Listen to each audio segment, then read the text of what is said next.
বিসমিল্লাহির রহমানির রহিম। আসসালামু আলাইকুম। শুভ সকাল আমার প্রিয় ভাই বোনেরা, কেমন আছো? আশা করি খুব ভালো আছো। আল্লাহর অশেষ মেহেরবানিতে আমিও খুব ভালো আছি। তো আজকে নতুন ভিডিও নতুনভাবেই শুরু করলাম। তো দেখো, বৃষ্টির মধ্যে ভিজে ভিজে যাচ্ছি মেয়েকে আনতে। আর বৃষ্টির শব্দ অবশ্যই তোমরা শুনতে পাইছো, প্রচণ্ড বৃষ্টি হচ্ছিল আজকে। তো যাই হোক, বৃষ্টিতে ভিজে ভিজে বড় মেয়েকে প্রাইভেট থেকে নিয়ে আসতে গেলাম।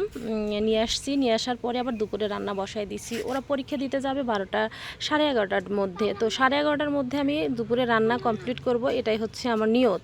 তো সে কারণে ওকে নিয়ে এসে দিয়ে ওদেরকে খাইতে দিলাম। খাইতে দিয়ে আমি চলে আসলাম চুলার পাড়ে, একদম ঝটাপট রান্না করতেছি। কেননা বড় মেয়ে চলে গেলে ছোটো মেয়ে আবার ফোন বেশি দেখে, দুষ্টমি করে আমি কাজে আসলে। সে কারণেই না আমি চেষ্টা করি ওরা থাকতে থাকতে বেশিরভাগ কাজটা সেরে ফেলতে, আর একটুখানি সময় ওকে ফোনটা দিয়ে যেন অল্প কিছুক্ষণ কাজে করলেই হয়ে যায়। মানে ফোনটা আসলে মূল উদ্দেশ্য থাকে যেন বাচ্চাকে ফোনটা না দেওয়া, ওকে ফোনটা কম দেওয়া হয়। সে কারণেই দেখো ঝটাপট রান্নাগুলো শেষ করে নিতেছে। আজকে রান্নাটা খুবই কম, শুধুমাত্র এই শাক ভাজিটাই, কেননা কালকের অনেক কিছু রান্না করছি সেগুলো বেশিরভাগটাই বেঁচে আছে।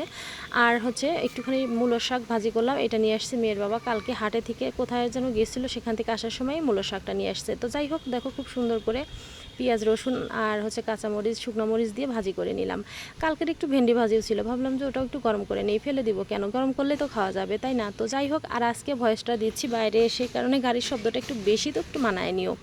আর এখন দেখো কত ছোট ছোট কাঁচামরিচ নিয়ে আসছে মেয়ের বাবা, সেগুলো আবার বাছাবাছি করলাম।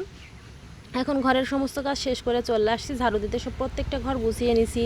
তারপরে তোমার হচ্ছে মানে কাজ শেষ, ঘর গোছানো, ঘর ঝাড়ু দেওয়া শেষ। এখন শুধু এটুকু ঝাড়ু দিলেও আর উঠানটুকু ঝাড়ু দিলে মোটামুটি এদিককার কাজ হয়ে যাবে। কিন্তু কাজ আরও বিশাল বড় একটা কাজ আমার বাকি আছে, সেটা তোমরা দেখতে থাকো, ভিডিও অবশ্যই দেখতে পারবে যে কি বিশাল কাজ। তো যাই হোক, ঘরটা ঝাড়ু দেওয়া কমপ্লিট। এখন আবার দেখলাম যে কেদো মেদো ভরে আছে জুতা মুতা দিয়ে, এই কারণে সেটা আবার ধুয়ে দিলাম। ধুয়ে দিয়ে উঠানটা সুন্দর করে পরিষ্কার করে ঝাড়ু দিয়ে নিব।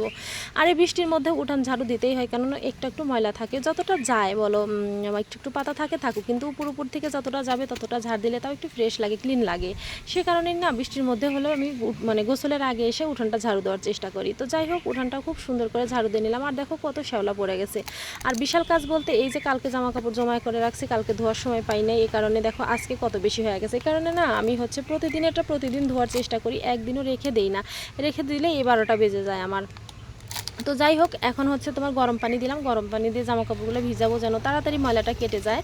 আর অনেকগুলো জামা কাপড় দেখতেই পাচ্ছ, এই জামা কাপড়গুলো ধুইতে আমার মানে অনেকটা টাইমও লাগবে। আর হচ্ছে তোমার টাইম লাগবে, ওই টাইমটা কোনো ব্যাপার না, কেননা মেয়ে আমার সাথেই থাকবে। তো যাই হোক, ভিডিওটা বিকালবেলা বাইরে এসে বসে আছি, ভাবলাম যে একটু অন্যরকমভাবে ভিডিও শুরু করলাম, অন্যরকমভাবে ভিডিওটা শেষ করে দিই। তো বিকেলে বাইরে বসে বসে ভিডিওটা শেষ করে দেবো। একটু বৃষ্টি কমেছে, কিন্তু একটু পরে অনেক বৃষ্টি ছিল।